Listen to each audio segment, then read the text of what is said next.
Bonjour mes chers frères et sœurs dans le Seigneur, c'est le révérend Jacques Dinabanza. Juste pour prêcher la bonne nouvelle de l'évangile, et cette bonne nouvelle de l'évangile est intitulée « Les combats spirituels consistent à être vigilants ». Mes chers frères et sœurs, nous sommes dans le combat spirituel qui est une bataille que l'on livre à Satan et ses serviteurs par la prière et par l'observance de la parole de Dieu. Frères et sœurs en Christ, savez-vous l'erreur que nous faisons très souvent? C'est de nous engager dans les combats spirituels, appuyer sur nos forces, sur nos propres forces et nos capacités. Frères et sœurs en Christ, lorsque nous devenons enfants de Dieu, nous naissons de l'Esprit de Dieu. Nous devenons dès cet instant impliqués dans les combats spirituels. Vouloir ou pas, le combat est là. Même si tu ne crois pas, il est là. Le combat n'est pas charnel. Il est spirituel, c'est-à-dire invisible. Mais la Bible nous dit, la Bible nous encourage, ne paniquez pas aux situations et ne perdez pas tout espoir. Mes chers frères et sœurs, dans le Seigneur, c'est nous qui avons l'autorité dans le nom de Jésus, dans le nom de Jésus-Christ. Si tu n'as pas Jésus, tu ne peux rien. Mes chers frères et sœurs dans le Seigneur, quel que soit le degré de ton combat, la parole de Dieu te dit dans 1 Thessaloniciens 5 et 16, soyez toujours joyeux, priez sans cesse, rendez grâce à Dieu à toutes choses, car c'est à votre égard la volonté de Dieu en Jésus-Christ. L'ennemi cherche à dominer. Dominer signifie forcer une opinion ou imposer une volonté sur les autres. Frères et sœurs en Christ, tout croyant né de nouveau, tout vase d'honneur est sous l'attaque de l'ennemi, car il désire régner sur tout. Frères et sœurs en Christ, nous sommes en guerre. En temps de guerre, ce n'est plus le temps de nous amuser. Heureusement pour nous, nous ne sommes pas tout seuls. Jésus est de notre côté. Nous avons la victoire à son nom. Frères et sœurs en Christ, ne craignons pas les sorciers, mais ayons la parole de Dieu. Ils ne nous craindront que si nous sommes couverts du sang de Jésus-Christ et marchons dans la crainte de Dieu, étant séparés du péché. Toutefois, en dépit de la puissance de ces sorciers, les vrais enfants de Dieu nés de nouveau, remplis du Saint-Esprit, les ont toujours vaincus lors d'un affrontement conscient ou inconscient. Romains 8, 37. Mes chers frères et sœurs, dans le Seigneur,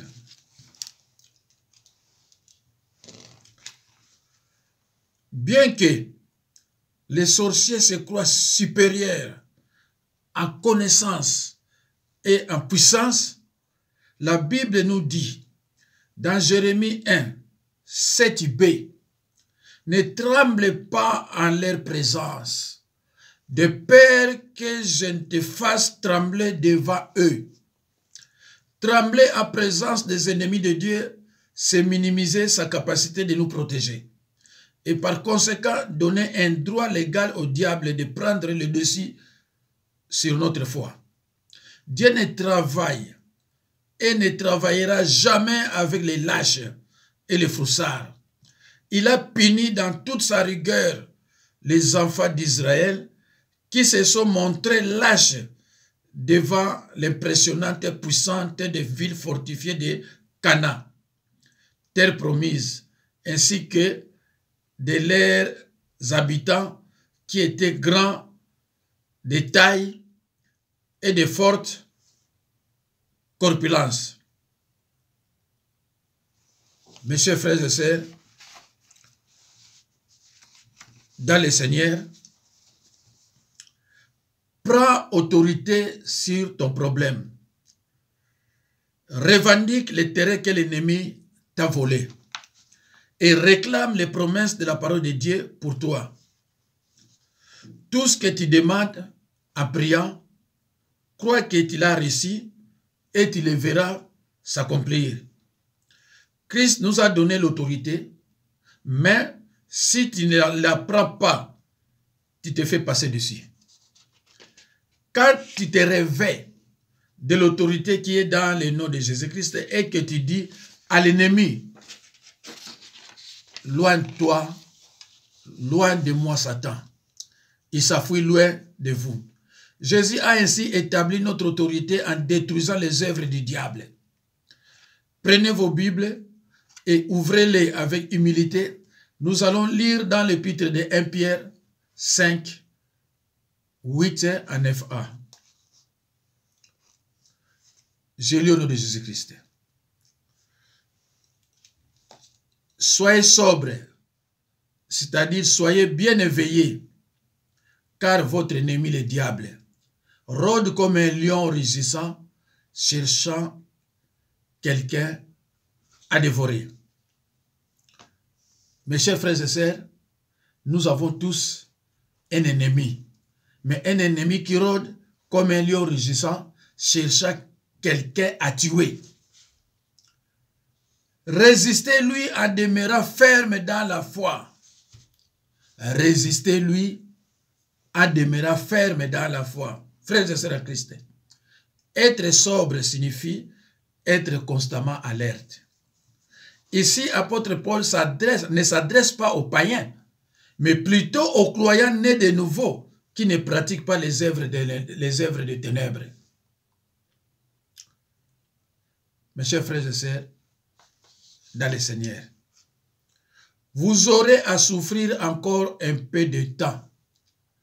Mais Dieu, source de toute grâce, vous a appelé à participer à sa gloire éternelle dans la communion avec Jésus-Christ. Il vous perfectionnera lui-même, vous affermira, vous fortifiera et vous établira sur des solides fondements. Mes chers frères et sœurs dans le Seigneur, frères en Christ, dans Éphésiens 6, 10 à 12, mes chers frères et sœurs, le combat n'est pas contre la chair et le sang. C'est-à-dire, le combat n'est pas contre les individus. Le combat n'est pas contre les hommes ou femmes. Mes chers frères et sœurs dans le Seigneur, dès que vous avez accepté Jésus-Christ comme Seigneur et Sauveur, vous entrez dans le combat spirituel. Le combat est automatique. Ce combat est partout. Au travail, dans tout lieu, au travail, dans votre famille, dans des associations là où tu vas assister, partout où tu seras, le combat sera toujours derrière toi. L'ennemi sera toujours derrière toi pour te combattre. Mais heureusement pour nous, Jésus-Christ est de notre côté. Cela veut dire que la victoire est dans notre camp, quelles que soient les tribulations. Le combat n'est pas contre la chair et le sang. C'est pour cela,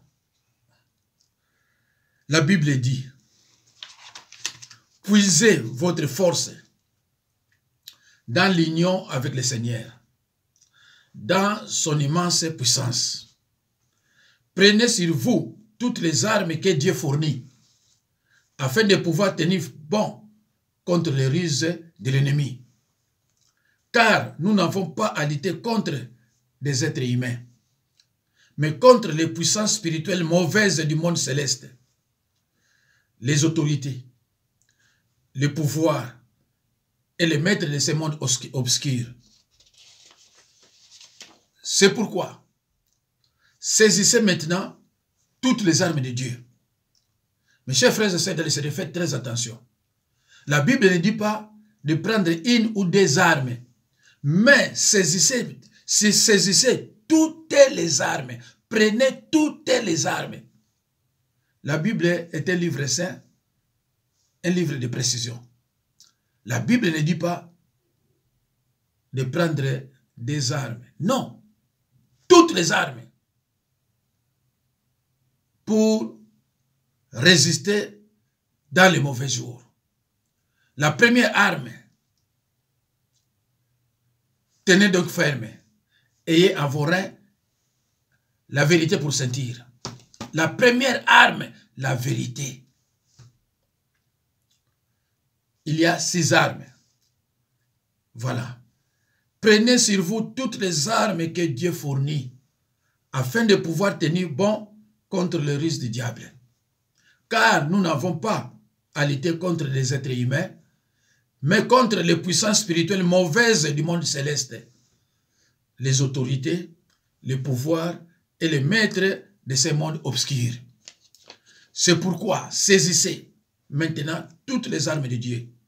Ainsi, quand viendra les jours mauvais, vous pourrez résister à l'adversaire et, après avoir combattu jusqu'à la fin, vous tiendrez encore fermement votre position.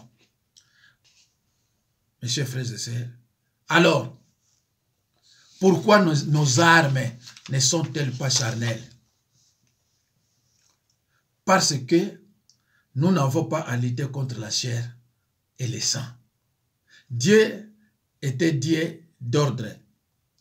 Il ne nous donnera pas d'armes charnelles pour aller dans les combats spirituels. Il nous donnera des armes spirituelles pour aller dans les combats spirituels.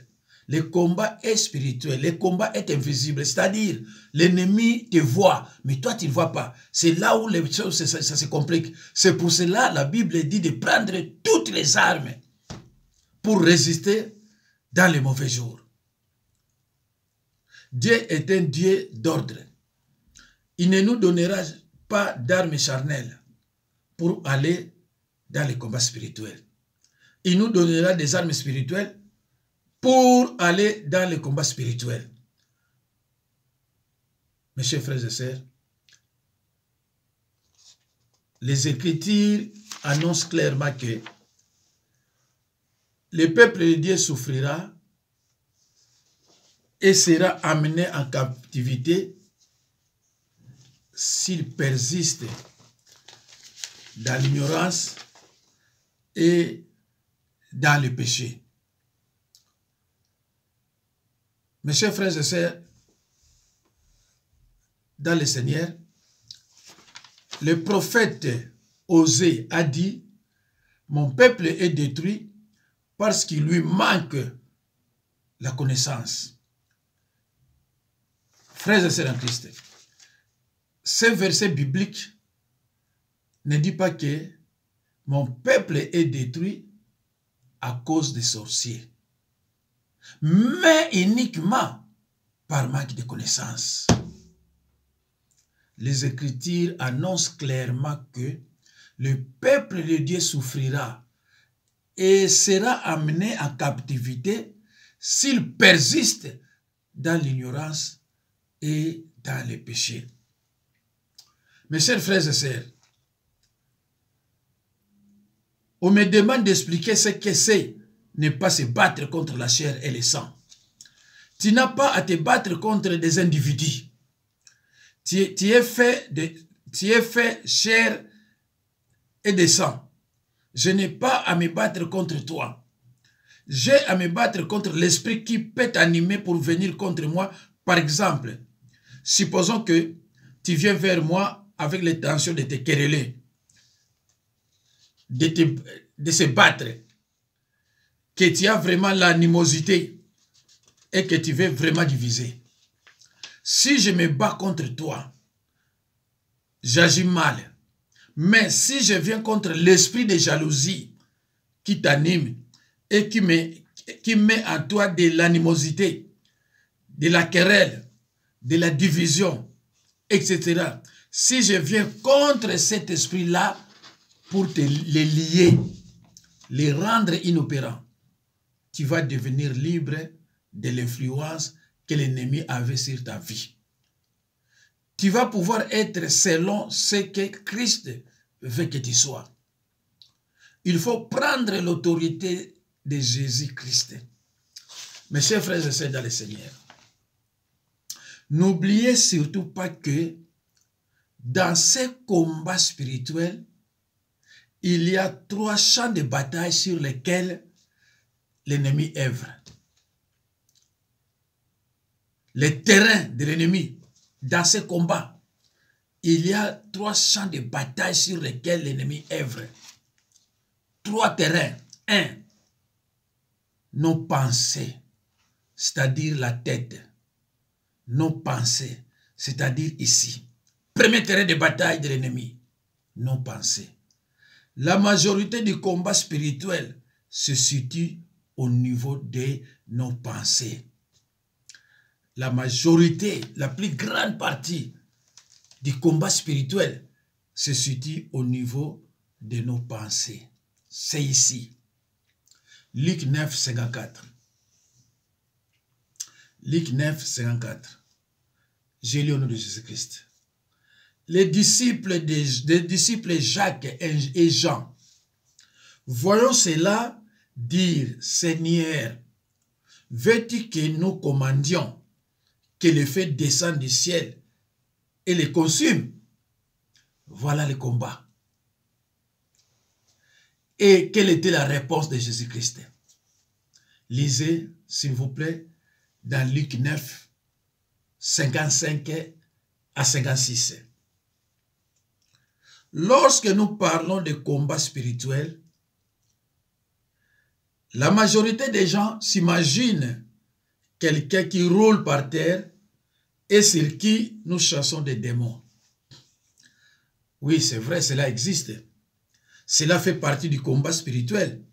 Mais cela représente peut-être 5% du combat spirituel. 80% du combat spirituel a trait à nos pensées. C'est ici. Comment rester libre? Vous verrez l'importance du casque du salut. Une sentinelle. Lisez chez vous dans Ephésiens 6, 17a. Ephésiens 6, 17a. Pourquoi le casque du salut? Parce que c'est dans nos pensées que l'ennemi vient introduire son venin. L'ennemi s'infiltre dans les pensées par la convoitise des yeux et la convoitise du cœur. L'ennemi prend plaisir à activer ton imagination pour toujours t'attendre au pire. Te garder paralysé par la peur et te faire poser des gestes et des actions que tu regretteras pendant des années. Mes chers frères et sœurs, un croyant né de nouveau, un vase d'honneur a les casques du salut ici. Comme nos militaires avaient des casques blindés. Un croyant né de nouveau, je le répète, un vase d'honneur a ici les casques du salut, une sentinelle qui te protège, qui protège la tête de tout bombardement de l'ennemi. L'ennemi vient introduire son venin. Mais si tu as le casque du salut, il ne peut pas introduire son venin. C'est pour cela, vous verrez d'autres gens n'ont pas de casque du salut et ils n'ont pas la paix du cœur. Il ne sait pas ce qu'il est, il ne sait pas ce qu'il veut. Il ne sait pas aussi ce qu'il tentait de faire. Parce que Satan a introduit des venins dans sa tête. Il lui fait penser qu'il n'a pas été délivré. Il a tout le temps de mauvais rêves, tout le temps. Et c'est Satan qui fait tout ça. Mes chers frères et sœurs, l'ennemi veut à tout prix bombarder ta tête pour oublier tes rêves. Parfois, tu oublies tes rêves parce qu'il t'a déjà bombardé. Tu commences toujours à dire, ah, comme si j'ai rêvé, ah, comme si. Et des faux rêves, tout le temps. Tu es manipulé par des sorciers, tu es combattu, tout ça. C'est parce que tu n'as pas la paix du cœur, tu n'as pas les casques du salut. Satan a pris ta tête comme un ballon. il joue avec toi. Alors tu as beaucoup de pensées inutiles dans ta tête. Et tu vois parfois 30 à 50 sorciers. Parce que tu n'as pas la paix du cœur. Satan, en introduisant ton venin, il t'a rendu imprévisible. Imprévisible. Tu peux être bien à 17h, à 18h, ça ne va pas. Te pousse à devenir même prostituée spirituelle. Satan, après avoir introduit son venin, il peut te pousser à devenir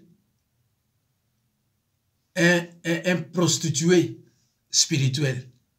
Aujourd'hui, tu es là, tu suis correctement tes enseignements, mais tu n'es pas à l'aise, tu n'es pas libre, tu n'as pas la paix. Demain, tu vas là-bas, chez Thomas. Chez Thomas, tu vas remarquer que non, ici aussi, ça ne va pas.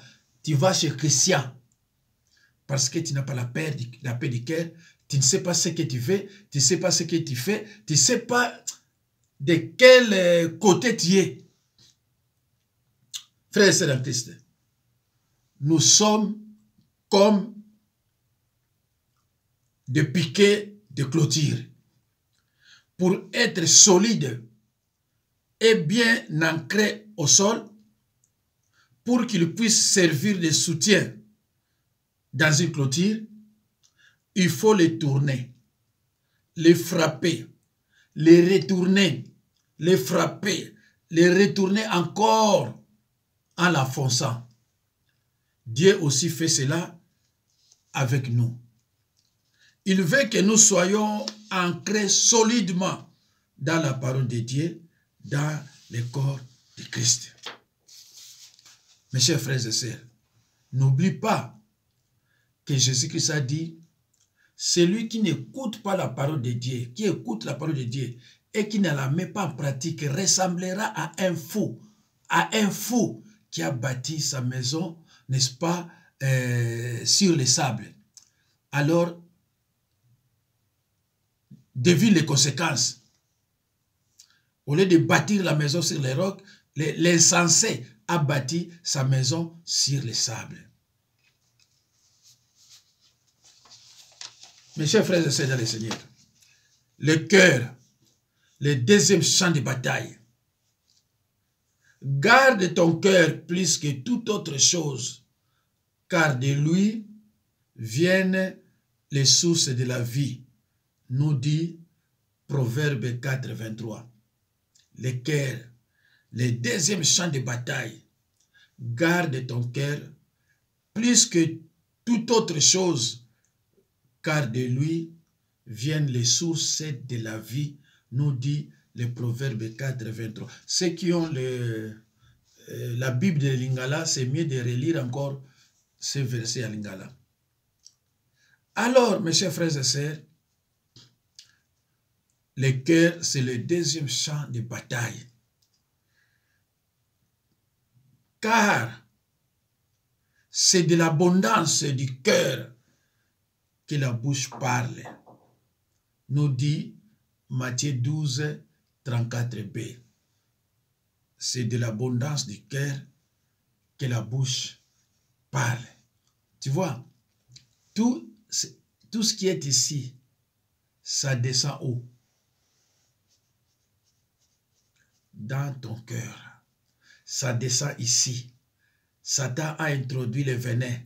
Et tout ce qui est là-bas, ça descend ici. Alors, c'est le cœur qui va te commander maintenant. C'est le cœur qui va te dire de suivre un autre chemin. Parce qu'ici, il y a le venin de l'ennemi.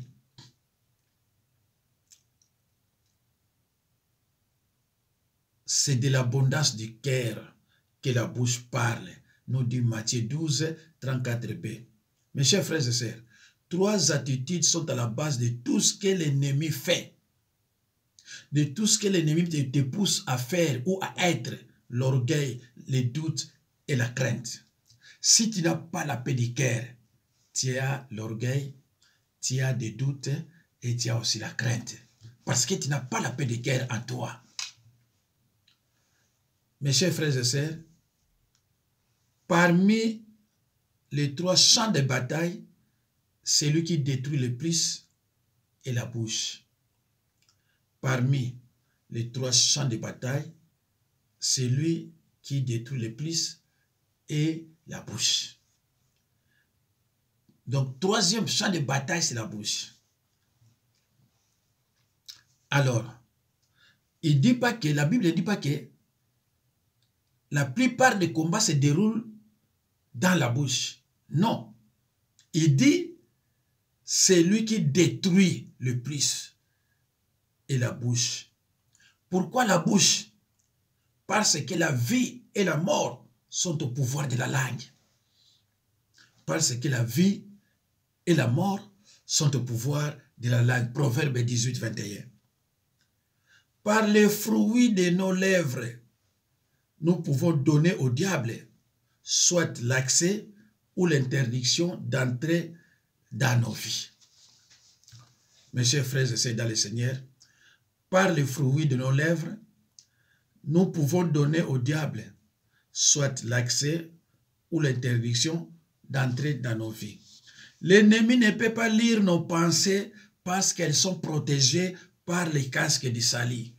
L'ennemi ne peut pas lire nos pensées. L'ennemi ne peut pas lire les pensées des vases, des chrétiens, des croyants nés de nouveau, des vases d'honneur. Parce qu'elles sont protégées par les casques de salut. Les casques de salut, notre sentinelle. Mais il attend ce que nous disons. Il attend ce que nous disons.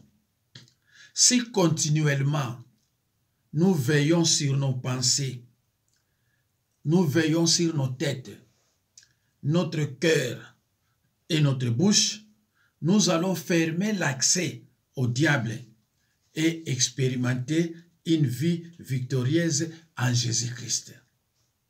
Frères et sœurs en Christ, si continuellement nous veillons sur nos pensées, notre cœur et notre bouche, nous allons fermer l'accès au diable et expérimenter une vie victorieuse en Jésus-Christ. Mes chers frères et sœurs, lisez chez vous Ephésiens 6, 19, Sophonie 3, 13, 2 Thessaloniciens 2, 16 à 18. Ephésiens 6, 19, Sophonie 3, 13, 2 Thessaloniciens 2, 16 à 18. Frères et sœurs en Christ, tu ne peux pas remporter la victoire si tu es rancunier, si tu n'es pas honnête avec Dieu, avec ton pasteur, avec toi-même. Un manque d'honnêteté gardera dans les ténèbres certaines zones de ta vie, et dans de telles ténèbres, les démons vont continuer à prospérer. Tu ne peux pas remporter une victoire si tu es calomniateur, tu es menteur, tu es jaloux, tu es prostitué spirituel, et surtout si tu ne respectes pas ta parole. Mes chers frères et sœurs dans le Seigneur, il faut être honnête avec Dieu, avec ton pasteur et avec toi-même. Un manque d'honnêteté gardera dans les ténèbres certaines zones de ta vie. Et dans de telles ténèbres, l'ennemi va continuer à prospérer. Mes chers frères et sœurs, n'oublie pas, attendez,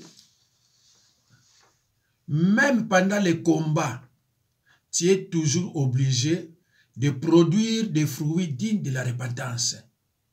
Même durant les combats, pendant les combats, même pendant ces combats spirituels, tu es toujours obligé, en tant que croyant né de nouveau, de produire des fruits dignes de la repentance, c'est-à-dire de ne pas pécher. Ephésiens 4, 31 à 32. Mes chers frères et sœurs, il faut avoir l'habitude de lire ces versets bibliques de l'épître d'Éphésiens 4, 31-32. Je lis au nom de Jésus-Christ. Que toute amertume, toute animosité, toute colère, toute clameur, toute calomnie et toute espèce de méchanceté disparaissent du milieu de vous. 31, 32. Soyez bons les uns envers les autres, compatissant, vous pardonnant réciproquement, comme Dieu vous a pardonné en Christ. Mes chers frères et sœurs, c'est mieux de lire souvent ces versets de Éphésiens 4, 31-32. Dans ce combat spirituel, en tant que croyant né de nouveau, un vase d'honneur, il faut impérativement renoncer à l'orgueil. L'ennemi, c'est l'instigateur de la chute, les tentateurs, les dragons, les menteurs, etc. Mes chers frères et sœurs, c'est la fin, c'est la fin. Mais Jésus nous a dit, je voulais oublier, Jésus nous a dit, dans ce combat, prenez garde, veillez et priez, car vous ne savez quand ce temps viendra. Craignez qu'il ne vous trouve endormi à son arrivée soudaine. Ce que je vous dis, je le dis à tous. Veillez. Prenez garde. Veillez et priez. Car vous ne savez quand ce temps viendra. Craignez qu'il ne vous trouve endormi à son arrivée soudaine. Ce que je vous dis, je le dis à tous. Veillez. Marc 13, 33. Marc 13, 35 à 36. Veillez donc, puisque vous ne savez ni les jours ni l'heure. Veillez donc, puisque vous ne savez ni les jours ni l'heure. Matthieu 25, 13. Matthieu 24, 36. Merci mes chers frères et sœurs. C'est la fin de cet enseignement. Au revoir de cet enseignement intitulé « Le combat spirituel consiste à être vigilant ». Partagez massivement au nom de Jésus-Christ. Amen.